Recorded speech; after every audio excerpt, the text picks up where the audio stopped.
El conocimiento silencioso de Carlos Castañeda.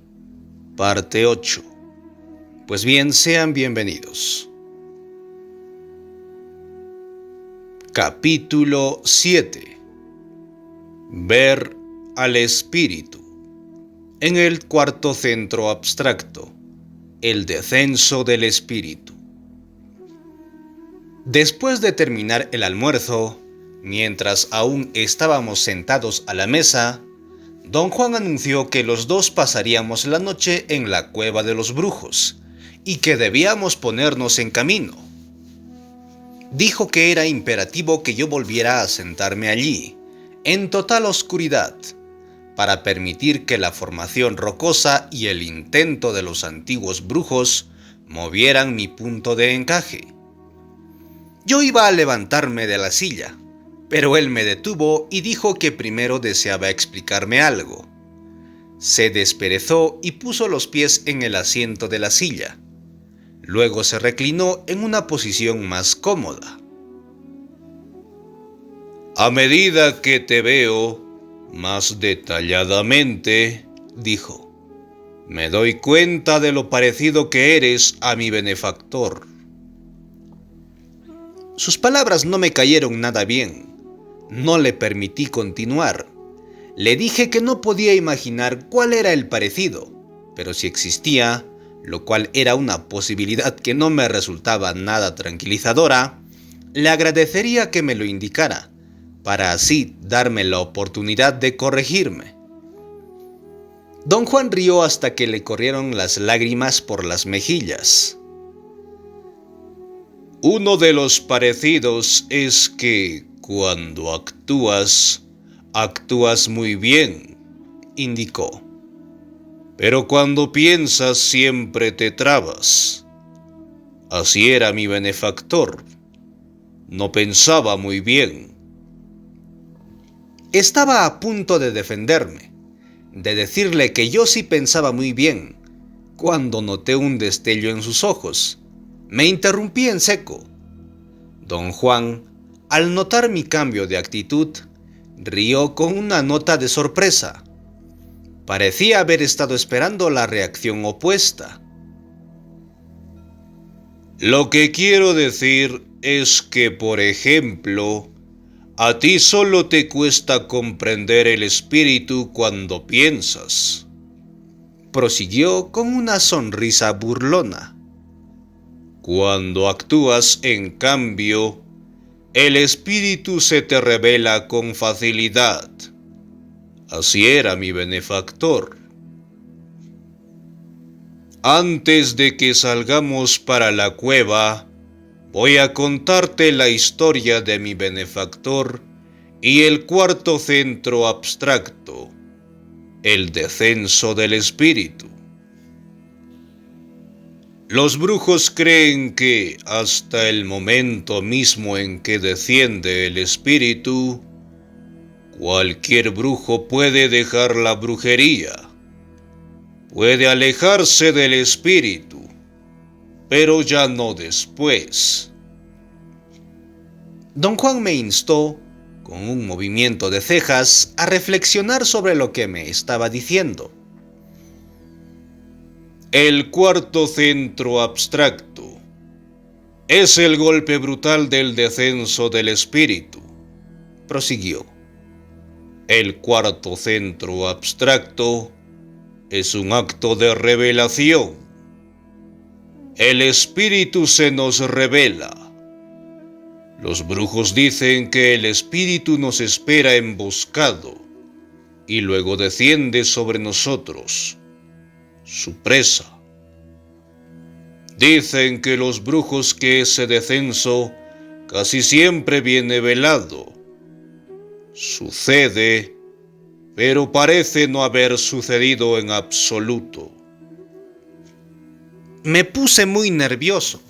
El tono de su voz de don Juan me daba la sensación de que se estaba preparando para soltarme algo inusitado en cualquier momento. Me preguntó si recordaba el momento en que el espíritu había descendido sobre mí. sellando mi alianza permanente con lo abstracto. Yo no tenía la menor idea de lo que estaba diciendo. Existe un umbral que, una vez franqueado, no permite retiradas, dijo. Normalmente, desde el momento en que el espíritu toca la puerta, pasan años antes de que el aprendiz llegue a ese umbral. Sin embargo, en algunas ocasiones se logra llegar a él casi de inmediato. El caso de mi benefactor es un buen ejemplo. Don Juan dijo que todos los brujos tenían la obligación de recordar muy claramente cuándo y cómo habían cruzado ese umbral, a fin de fijar en sus mentes el nuevo estado de su potencial perceptivo. Explicó que cruzar ese umbral significa entrar a un nuevo mundo y que no es esencial el ser aprendiz de brujo para llegar a ese umbral. La única diferencia entre el hombre común y corriente y el brujo, en esos casos, es lo que cada uno pone en relieve. El brujo recalca el cruce del umbral y usa ese recuerdo como punto de referencia. El hombre común y corriente recalca el hecho de que se refrena de cruzarlo y de que hace lo posible para olvidarse de haber llegado a él. Le comenté que yo no estaba totalmente de acuerdo, pues no podía aceptar que hubiera un solo umbral que cruzar para entrar en un nuevo mundo de la percepción. Don Juan elevó los ojos al cielo y sacudió la cabeza en un fingido gesto de resignación. Yo continué con mi discusión, no tanto para contradecirle, sino para entender mejor las cosas, pero rápidamente perdí el ímpetu.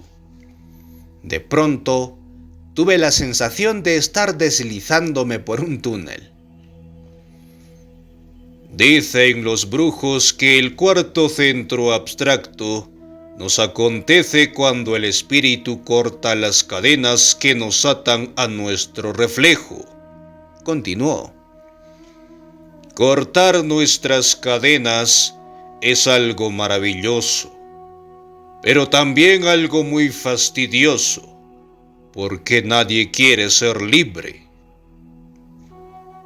La sensación de deslizarme por un túnel se prolongó un momento más, y luego todo quedó en claro. Me eché a reír. Extrañas intuiciones acumuladas dentro de mí estaban estallando en carcajadas. Don Juan parecía leerme la mente como si fuera un libro abierto. ¡Qué sensación más extraña!, ¿no?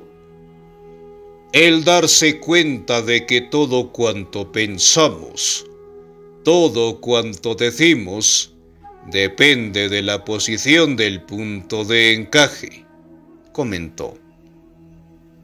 Y eso era exactamente lo que yo había estado pasando y lo que provocaba mi risa.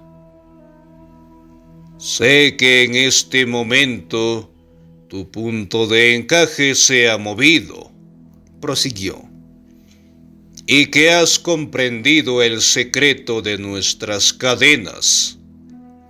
Has comprendido que nos aprisionan, que nos mantienen amarrados a ese reflejo nuestro a fin de defendernos de los ataques de lo desconocido. Yo estaba en uno de esos extraordinarios momentos en los cuales todo lo relativo al mundo de los brujos me era claro como el cristal. Lo comprendía todo. Una vez que nuestras cadenas están rotas, continuó don Juan, ya no estamos atados a las preocupaciones del mundo cotidiano. Aún estamos en el mundo diario, pero ya no pertenecemos a él. Para pertenecer a él, Debemos compartir las preocupaciones y los intereses de la gente, y sin cadenas no podemos. Don Juan dijo que el nahual Elías le había explicado que la característica de la gente normal es que compartimos una daga metafórica, la preocupación con nuestro reflejo. Con esa daga nos cortamos y sangramos. La tarea de las cadenas de nuestro reflejo es darnos la idea de que todos sangramos juntos, de que compartimos algo maravilloso, nuestra humanidad. Pero si examináramos lo que nos pasa, descubriríamos que estamos sangrando a solas, que no compartimos nada, y que todo lo que hacemos es jugar con una obra del hombre, nuestro predecible reflejo. Los brujos ya no son parte del mundo diario, siguió don Juan. Simplemente porque ya no son presa de su reflejo. Don Juan comenzó luego a contarme la historia de su benefactor y el descenso del espíritu. Dijo que el descenso aconteció justo después de que el espíritu tocó la puerta del joven actor. Lo interrumpí para preguntarle por qué utilizaba los términos el joven o el actor para referirse al nahual Julián. Porque en aquel entonces él no era nahual, respondió. Era un actor joven. En mi historia no puedo llamarlo Julián, porque para mí él fue siempre el nahual Julián. Como señal de respeto por toda una vida de impecabilidad, siempre añadimos el título de nahual al nombre del nahual. Don Juan prosiguió con su historia. Dijo que después de que el nahual Elías había detenido la muerte del joven actor, haciéndolo pasar a un estado de conciencia acrecentada, tras horas de lucha, el joven recobró el sentido. El nahual Elías se presentó entonces a él, sin mencionar su nombre, simplemente como un curandero profesional. Le dijo que ese día él había tropezado, sin esperarlo, con una tragedia en la cual 2 personas habían estado a punto de morir. Señaló a la chica tendida en el suelo. El joven quedó atónito al verla inconsciente junto a él. Recordaba haberla visto en el momento en que ella salía corriendo. Le sorprendió mucho oír la explicación del viejo curandero, que sin duda alguna, Dios la había castigado por sus pecados fulminándola con un rayo y haciéndole perder la razón. Pero, ¿cómo pudo haber rayos si ni llovía?, preguntó el joven actor en voz apenas audible. La respuesta del viejo, que uno no puede dudar las obras de Dios, lo dejó visiblemente afectado. Una vez más interrumpí a don Juan. Quería saber si en verdad la muchacha había perdido la razón. Él me recordó que el nahual Elías le había dado un tremendo golpe en el punto de encaje. Dijo que no había perdido la razón, pero que como resultado del golpe entraba y salía de la conciencia acrecentada, creando así una seria amenaza a su salud. Después de un gigantesco esfuerzo, empero, el nahual Elías la ayudó a estabilizar su punto de encaje en una posición completamente nueva, y así ella entró permanentemente en la conciencia acrecentada. Don Juan comentó que las mujeres son capaces de semejante proeza. Pueden sostener indefinidamente una nueva posición del punto de encaje. Y Thalía era inigualable en ello. En cuanto se rompieron sus cadenas, comprendió todo y de inmediato cumplió con los designios del nahual. Don Juan, volviendo a su historia, dijo que el nahual Elías, que no solo era estupendo como ensoñador, sino también como acechador, había visto que el joven actor, quien demostraba una insensibilidad única y aparentaba ser un engreído y un vanidoso de primera, era en realidad lo opuesto. El nahual concluyó que, si lo aguijoneaba con la idea de Dios y el pecado mortal y el castigo eterno, sus creencias religiosas derribarían esa actitud cínica. Ciertamente, al oír decir al nahual cómo Dios había castigado a Thalía, la fachada del actor comenzó a derrumbarse. Iba a expresar su remordimiento, pero el nahual lo detuvo en seco y enérgicamente le recalcó que cuando la muerte estaba tan cerca, los remordimientos tenían muy poca importancia. El joven actor escuchó con atención. Sin embargo, aunque se sentía muy enfermo, no creía estar en peligro de muerte. Consideraba que su debilidad y su fatiga se debían a la pérdida de sangre. Como si le leyera la mente, el nahual le aseguró que esos pensamientos optimistas estaban fuera de lugar, que la hemorragia podría haberle sido fatal de no ser por el tapón que él, como curandero, le había creado.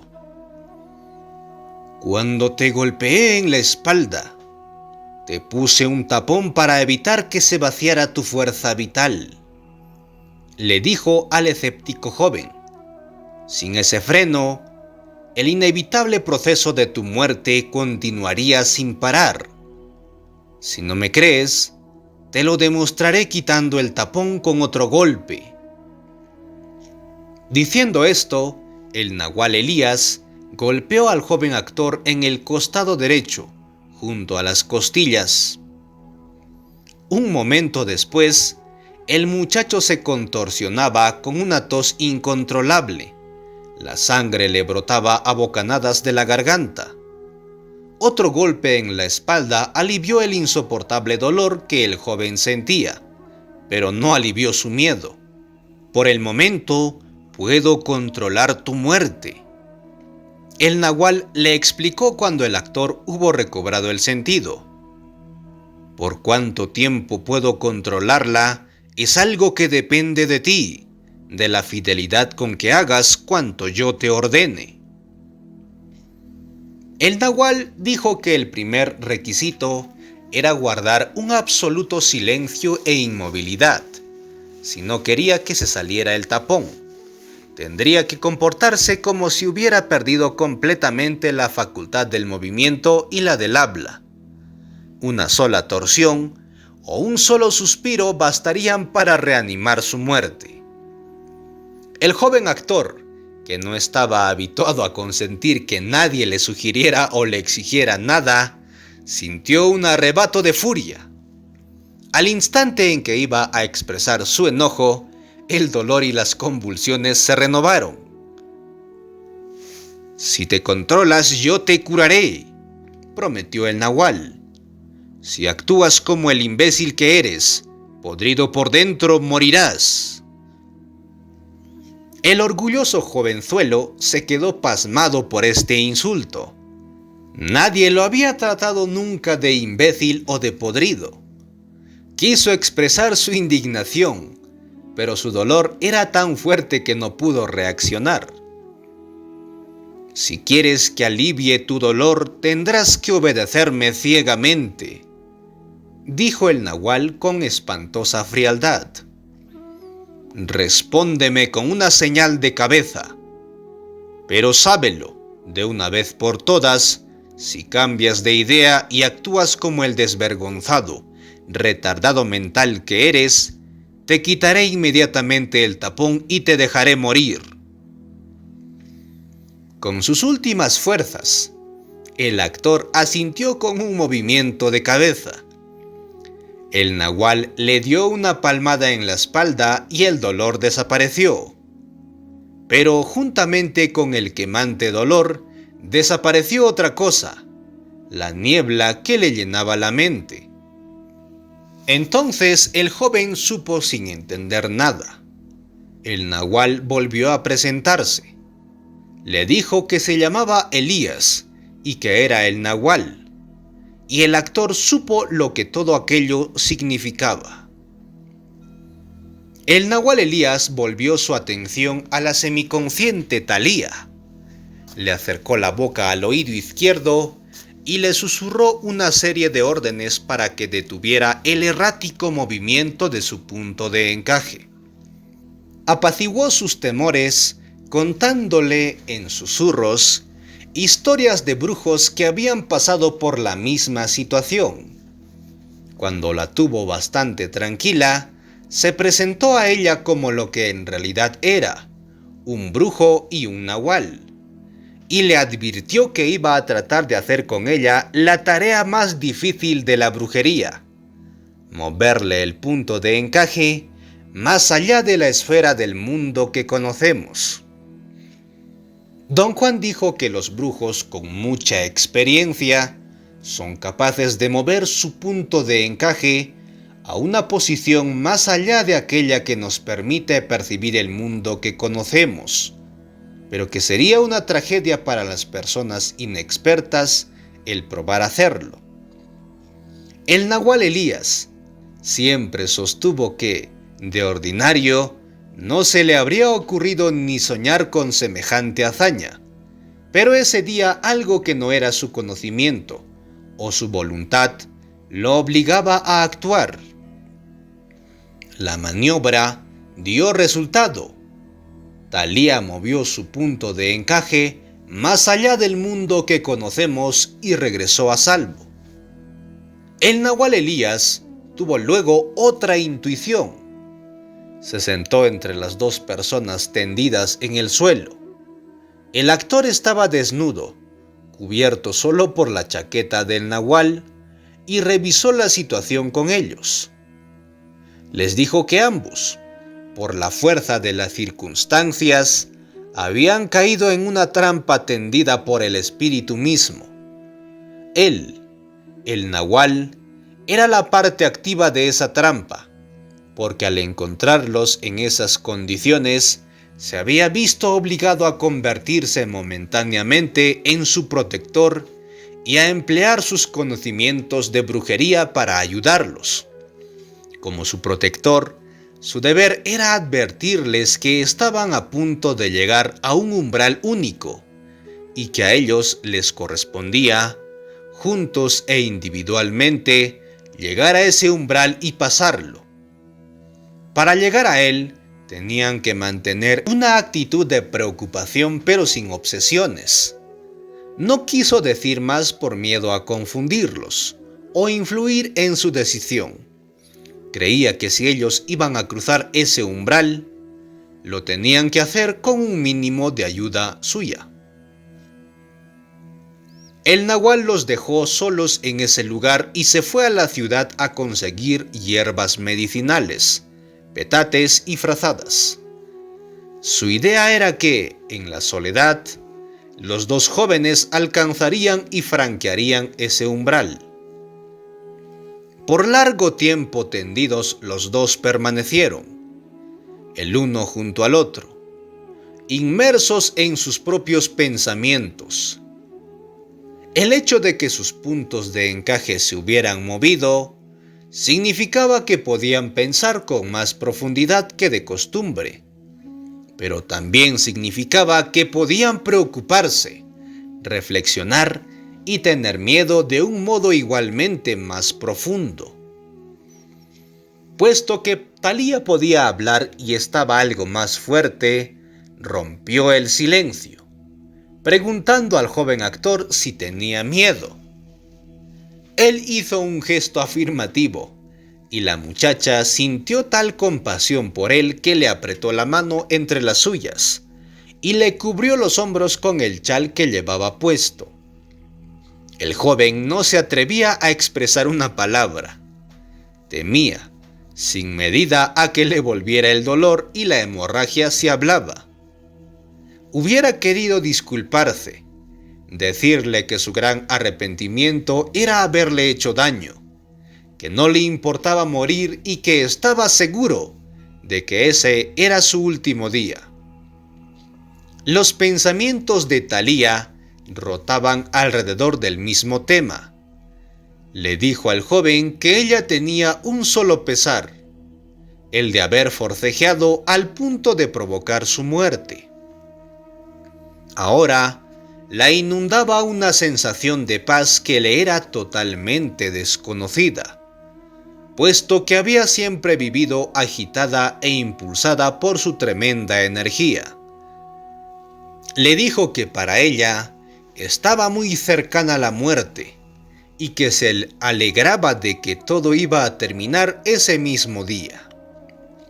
El joven actor, al oír sus propios pensamientos expresados por Thalía, sintió un escalofrío. Una onda de energía lo cubrió entonces y lo hizo incorporarse.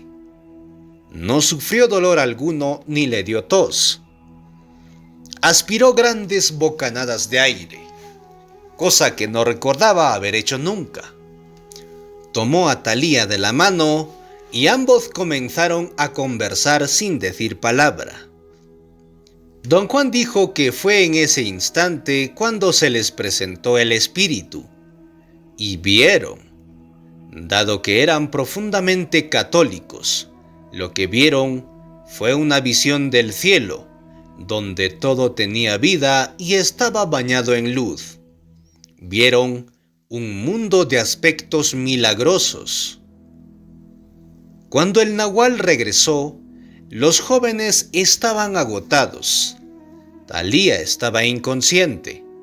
El joven, haciendo un supremo esfuerzo, había logrado mantenerse alerta. Insistió en susurrar algo al oído del nahual. «Vimos el cielo», susurró con la cara bañada en lágrimas. «Vieron más que eso», replicó el nahual Elías. «Vieron al espíritu». Don Juan dijo que, como el descenso del espíritu está siempre velado, Thalía y el joven actor no pudieron retener su visión. Muy pronto la olvidaron.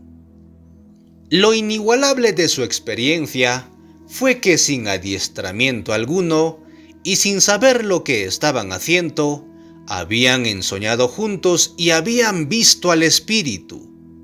Que lo hubieran logrado con tanta facilidad era algo muy fuera de lo común. Esos dos eran realmente los seres más extraordinarios que conocí toda mi vida, agregó don Juan. Naturalmente, yo quise saber más de ellos, pero don Juan no me dio el gusto. Dijo que eso era todo lo que había acerca de su benefactor y el cuarto centro abstracto. Obviamente don Juan recordó algo que no me estaba diciendo porque de repente comenzó a reír a carcajadas. Antes de que pudiera preguntarle qué era aquello que lo divertía tanto, me dio una palmada en la espalda, diciendo que era hora de partir hacia la cueva. No hablamos ni una palabra durante el camino. Parecía que don Juan quería dejarme a solas con mis pensamientos. Cuando llegamos a la saliente rocosa, ya había oscurecido casi por completo. Don Juan se sentó apresuradamente en el mismo lugar y en la misma posición en que se había sentado la primera vez. Estaba a mi derecha, tocándome con su hombro. De inmediato, entró en un estado de profunda quietud, el cual pareció extenderse hasta cubrirme a mí mismo en un silencio y una inmovilidad totales. Ni siquiera podía oír su respiración o notar la mía. Cerré los ojos y él me propinó un ligero codazo para advertirme que los mantuviera abiertos. Cuando hubo oscurecido todo, una inmensa fatiga hizo que mis ojos empezaran a irritarse y a arderme. Finalmente, me dejé llevar por el sueño más profundo y negro que jamás he tenido. Sin embargo, no estaba totalmente dormido. Podía sentir la espesa oscuridad a mi alrededor. Tenía la sensación enteramente física de estar vadeando en la negrura. Súbitamente, ésta se tornó rojiza, luego anaranjada y después de una blancura cegadora, como si fuera una luz de neón terriblemente intensa. Gradualmente, enfoqué mi visión y me encontré que estaba yo sentado con don Juan, pero ya no dentro de una cueva. Estábamos en la cima de una montaña contemplando una exquisita planicie, con cerros a la distancia. Esta bella pradera estaba bañada en un resplandor, en unos rayos de luz que emanaban de la tierra misma. A donde quiera que mirase, veía detalles familiares, rocas, colinas, ríos, bosques, barrancos, todos ellos realzados y transformados por su resplandor interno. Este resplandor, que cosquilleaba dentro de todo, también emanaba de mi ser mismo. Tu punto de encaje se ha movido, parecía estar diciéndome don Juan. Sus palabras no tenían sonido, pero aún así supe lo que acababa de decirme. Mi reacción racional fue tratar de explicarme a mí mismo que por qué mis oídos estaban momentáneamente afectados por lo que ocurría. Yo había oído a don Juan como si él hubiera estado hablando dentro de un tubo. Tus oídos están perfectamente bien. Estamos en otro reino de la percepción, don Juan nuevamente pareció decirme. Pero yo no podía contestarle. Por un lado, sentía que el letargo de un sueño profundo me impedía decir una sola palabra, y por el otro, me sentía más alerta, más despierto que nunca. ¿Qué me está pasando?, pensé. La cueva hizo que tu punto de encaje se moviera, pensó don Juan, y yo oí sus pensamientos como si fueran mis propias palabras pronunciadas para mis adentros. Sentí una orden, un comando que no tenía nada que ver con mis pensamientos. Algo me ordenó mirar nuevamente la maravillosa pradera. Al observar fijamente esa prodigiosa visión, filamentos de luz empezaron a irradiar, a salir de todo lo que existía en la pradera. Al principio fue como una explosión de un número infinito de cortas fibras de luz. Después, las fibras se transformaron en largas hebras de luminosidad arracimadas en vibrantes rayos de luz que llegaba hasta el infinito. En realidad no había manera alguna de hallar sentido a cuanto veía, ni había modo de describirlo como no sea mediante la imagen de vibrantes hebras de luz. Las hebras de luz no estaban entremezcladas o entretejidas. A pesar de que irradiaron y continuaban irradiando de todas partes y en todas direcciones, cada hebra estaba separada de las otras, y al mismo tiempo, todas estaban agrupadas de un modo inextricable. Estás viendo las emanaciones del águila y la fuerza que las agrupa y las mantiene separadas, pensó don Juan. En el momento en que capté sus pensamientos, los filamentos de luz parecieron consumir toda mi energía. La fatiga me abrumó. Borró mi visión y me hundió en la oscuridad. Al abrir los ojos de nuevo, sentí algo muy familiar a mi alrededor. A pesar de no saber dónde me encontraba, pensé haber regresado a mi estado de mi conciencia normal. Don Juan dormía a mi lado, su hombro recargado contra el mío. Me di cuenta de que la oscuridad que nos rodeaba era tan intensa que yo no podía ver mis propias manos. Deduje que la niebla debía haber cubierto la saliente rocosa.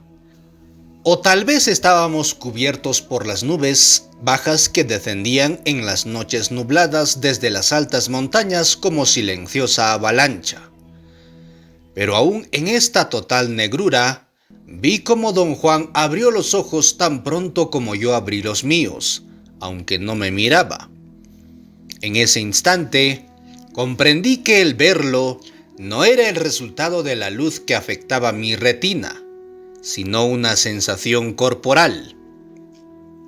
Me quedé tan absorto, observando a don Juan, sin la ayuda de mis ojos, que no presté atención a cuanto me estaban diciendo. Al fin dejó de hablar y volteó la cara hacia mí, como si quisiera mirarme a los ojos. Tosió un par de veces para aclararse la garganta y comenzó a hablar en voz muy baja.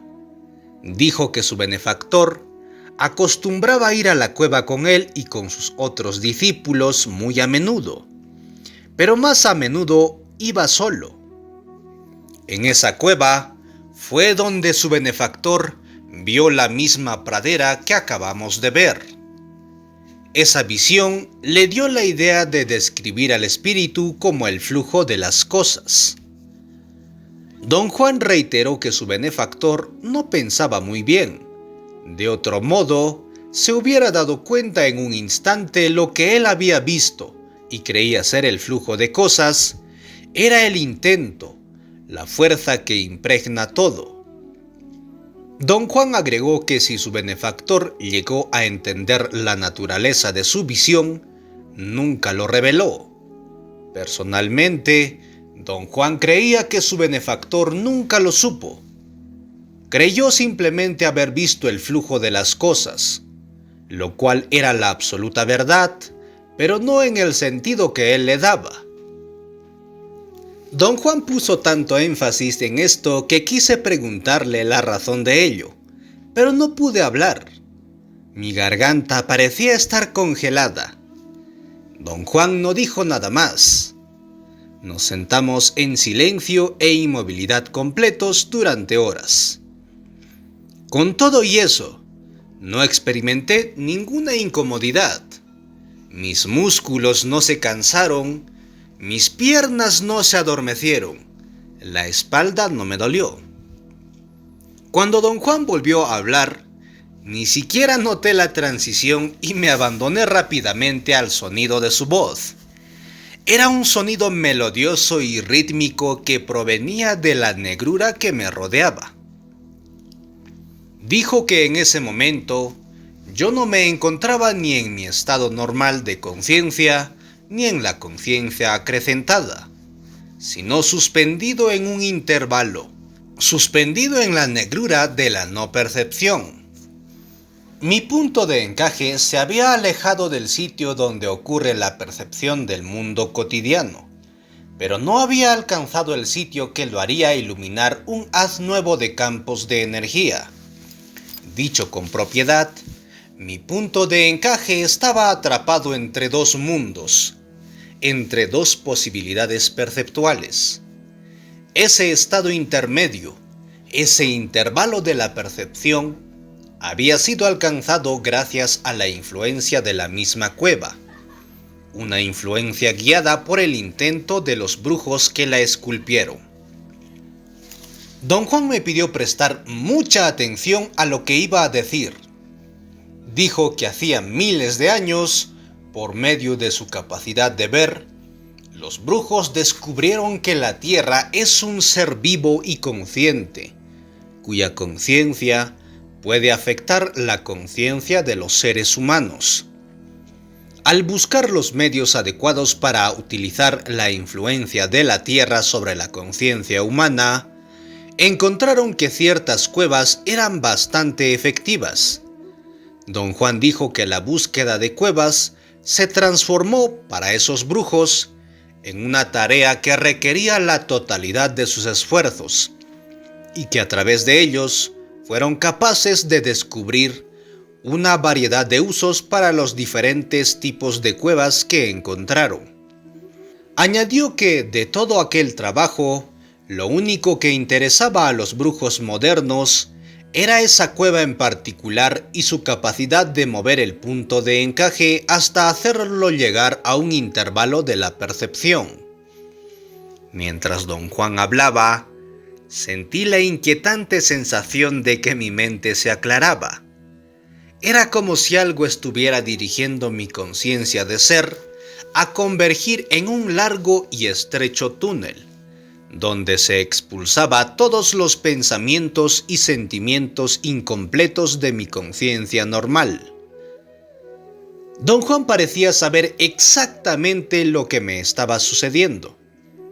Escuché su entrecortada risa de satisfacción.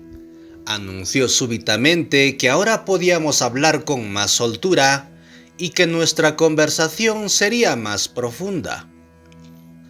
En ese momento, recordé una multitud de cosas que don Juan ya me había explicado antes. Supe, por ejemplo, que yo estaba ensoñando.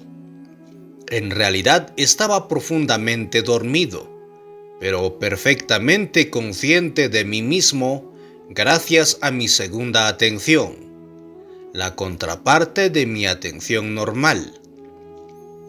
Estaba seguro de estar dormido, primeramente porque tenía la sensación corporal de estarlo, y luego por una deducción racional basada en las afirmaciones que don Juan había hecho en el pasado. Don Juan había dicho que es imposible para los brujos tener una visión continua de las emanaciones del águila, a no ser a través del ensueño, y yo acababa de ver las emanaciones del águila, las hebras luminosas que irradiaban por doquier. Por lo tanto, yo debía estar profundamente dormido y ensoñando. Don Juan me había explicado varias veces que el universo está formado por campos de energía que desafían las descripciones o el escrutinio, y que por ello los brujos las llaman las emanaciones del águila. Había dicho que parecen filamentos de luz ordinaria, pero que la luz ordinaria carece de vida comparada con las emanaciones del águila, las cuales exudan conciencia de ser. Hasta esa noche, nunca fui capaz de verlas de manera continua. Don Juan siempre sostuvo que mi conocimiento y control del intento no eran adecuados para resistir el impacto de esa visión, y en verdad, tenía razón. Era una visión inaudita de luz que irradiaba vida. Otra explicación de don Juan que recordé fue que la percepción normal ocurre cuando el intento, el cual es energía pura, enciende una porción conocida de los filamentos luminosos dentro de nuestro capullo y al mismo tiempo enciende una extensión de los mismos filamentos luminosos que se extienden hasta el infinito fuera de nuestro capullo. La percepción extraordinaria, el ver, ocurre cuando se enciende un grupo no conocido de campos de energía. Todo esto me lo había explicado en términos del brillo del punto de encaje. Solamente después de ver estos filamentos de luz con vida, creí yo comprender las explicaciones de don Juan acerca de la percepción. Comprendí que ese brillo no es otra cosa que la fuerza del intento, y al punto de encaje se debía llamar el punto del intento. En otra ocasión, don Juan me había hablado del desarrollo del pensamiento racional de los antiguos brujos. Me dijo que primeramente los brujos creyeron haber descubierto que el alineamiento era la fuente misma de la conciencia de ser. Mediante el ver, los brujos encontraron que el estar consciente de ser aparece cuando un grupo de los campos de energía encerrados dentro de nuestro capullo luminoso se alinea, por así decirlo, con los mismos campos de energía fuera de él. No obstante, al examinar todo eso con más cuidado, se les hizo evidente que lo que ellos llamaban el alineamiento de las emanaciones del águila no eran suficiente para explicar lo que estaban viendo. Veían que solo una porción muy pequeña del número total de filamentos luminosos dentro del capullo estaba encendida, el resto no lo estaba. El ver encendido a ese pequeño grupo de filamentos había creado un falso sentido de descubrimiento. Los filamentos no necesitaban estar alineados, porque lo que estaban encerrados dentro del capullo eran los mismos que los que estaban fuera. Lo que necesitaban era estar encendidos. El capullo luminoso es simplemente una cápsula transparente que encierra una minúscula porción de unas hebras luminosas de infinita extensión. Lo que las ilumina debía ser, en definitiva, una fuerza independiente. Consideraron entonces que lo importante era el acto de encender los filamentos luminosos. Como no podían llamarlo alineamiento, lo llamaron voluntad o la fuerza encendedora.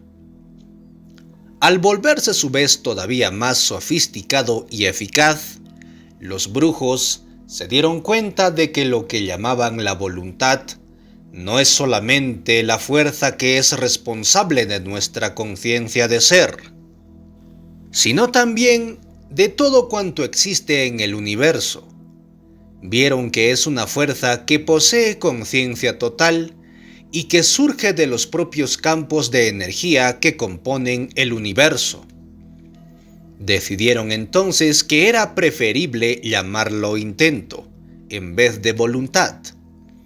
Pero a la larga, el nombre probó ser inadecuado, porque no hace destacar la inconcebible importancia de esa fuerza, ni su activa conexión con todo lo que existe. Don Juan me había asegurado que nuestra gran falla colectiva es el vivir nuestras vidas sin tomar en cuenta para nada esa conexión. Para nosotros, lo precipitado de nuestra existencia, nuestros inflexibles intereses, preocupaciones, esperanzas, frustraciones y miedos tienen prioridad. En el plano de nuestros asuntos prácticos, no tenemos ni la más vaga idea de que estamos unidos con todo lo demás. Don Juan también me había expresado su creencia de que uno de los conceptos del cristianismo, el de haber sido expulsados del paraíso, le sonaba a él como la alegoría de la pérdida de nuestro conocimiento silencioso, nuestro conocimiento del intento. La brujería era entonces un retroceso al comienzo, un retorno al paraíso. Permanecimos en la cueva, sentados en silencio total, quizás horas enteras o tal vez solo unos cuantos instantes. De pronto don Juan empezó a hablar y el inesperado sonido de su voz me sacudió. No capté lo que me dijo. Antes de empezar a hablar para pedirle que me lo repitiera, aclaré mi garganta, y ese acto me sacó de mi estado de reflexión. De inmediato sentí que había regresado a mi estado normal de conciencia. Noté que la oscuridad a mi alrededor había dejado de ser negra impenetrable, y que ya podía hablar. Con voz serena, don Juan me dijo que por primera vez en mi vida había visto al espíritu, la fuerza que sustenta al universo. Afirmó que el espíritu no es algo que uno podría usar o comandar o hacer que se moviera de ninguna forma. No obstante, uno puede usarlo, comandarlo, moverlo como se dé a uno la gana. Esta contradicción, según dijo, es la esencia de la brujería, y por no entenderla, generaciones enteras de brujos habían sufrido dolores y pesares inimaginables. Los brujos de hoy en día, en un esfuerzo por evitar pagar este exorbitante precio de dolor, habían desarrollado un código de conducta llamado el Camino del Guerrero o la Acción Impecable. Un código de conducta que los preparaba realzando su cordura y su prudencia. Don Juan explicó que en otros tiempos, en el pasado remoto, los brujos estuvieron profundamente interesados en el vínculo de conexión general que el intento posee con todas las cosas. Al concentrar su segunda atención en ese vínculo, adquirieron no solo el conocimiento directo, sino también la capacidad de manejar ese conocimiento y ejecutar asombrosas hazañas. Sin embargo, no adquirieron el buen juicio necesario para manejar todo ese poder. Los brujos, mostrando más cordura, decidieron entonces concentrar su segunda atención solamente en el vínculo de criaturas que poseen conciencia de ser.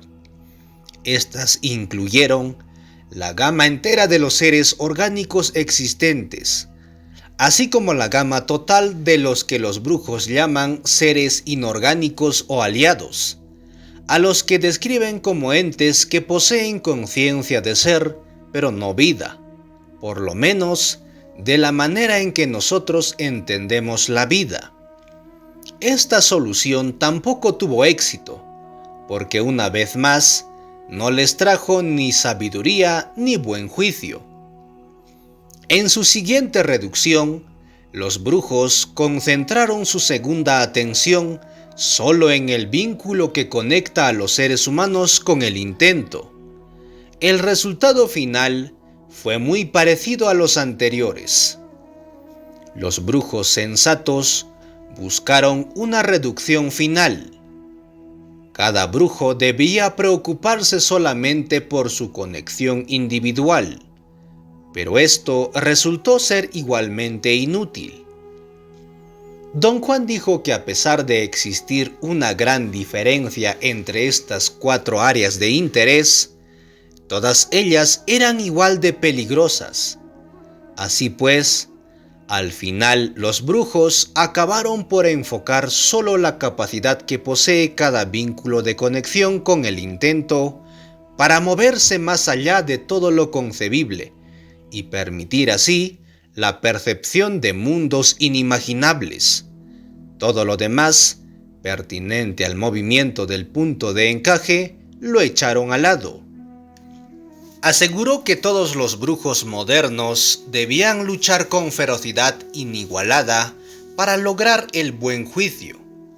Hizo hincapié en que la lucha de un nahual es especialmente feroz, porque un nahual es más fuerte, controla mejor los campos de energía que determinan la percepción y tiene más entrenamiento y más familiaridad con el conocimiento silencioso, el cual no es más que el contacto directo con el intento. Don Juan finalizó su explicación diciendo que la meta de la brujería es restablecer el conocimiento silencioso, reviviendo el vínculo con el intento.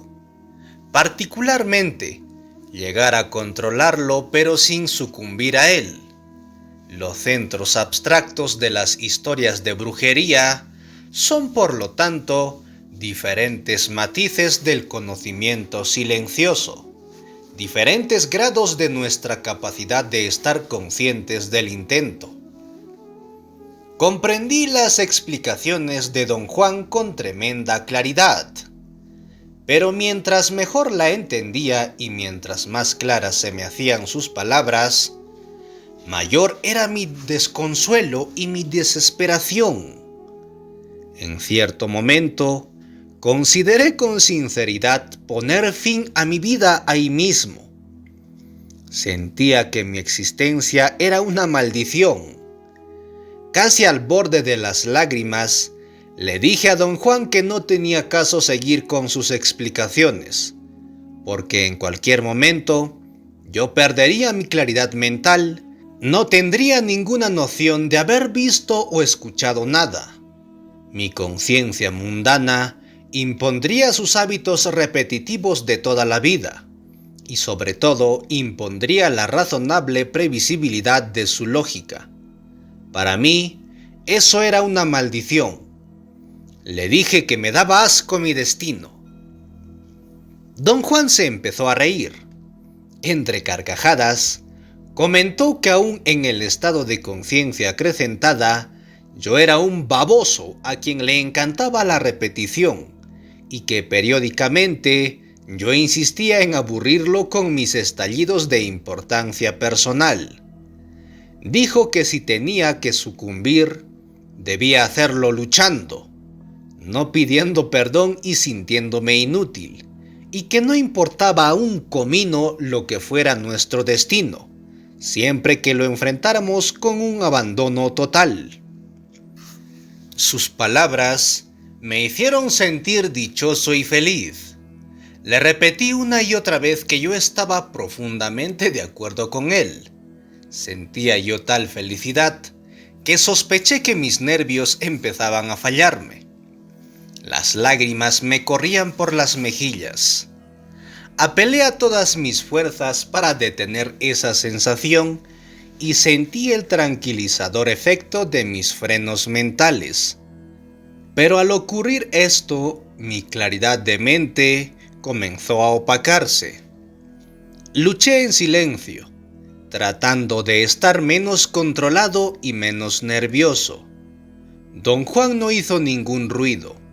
Me dejó en paz por completo. Para cuando hube recuperado mi equilibrio, era casi el amanecer. Don Juan se levantó, estiró los brazos por encima de su cabeza y tensó los músculos haciendo crujir sus articulaciones. Me ayudó a incorporarme y comentó que yo había pasado una noche de grandes logros. Había experimentado lo que era el espíritu y había sido capaz de convocar fuerzas insospechadas para realizar algo que en apariencia equivalía a calmar mi nerviosidad, pero que a un nivel más profundo era en realidad un movimiento volitivo muy eficiente de mi punto de encaje. Luego me hizo señas de que era hora de emprender el regreso. Fin de la parte 8 y fin del capítulo 7. Ver al espíritu. En el cuarto centro abstracto, el descenso del espíritu. Pues bien, gracias por escucharnos y acompañarnos en estos nuestros espacios. Nos encontraremos en otra oportunidad. Adiós.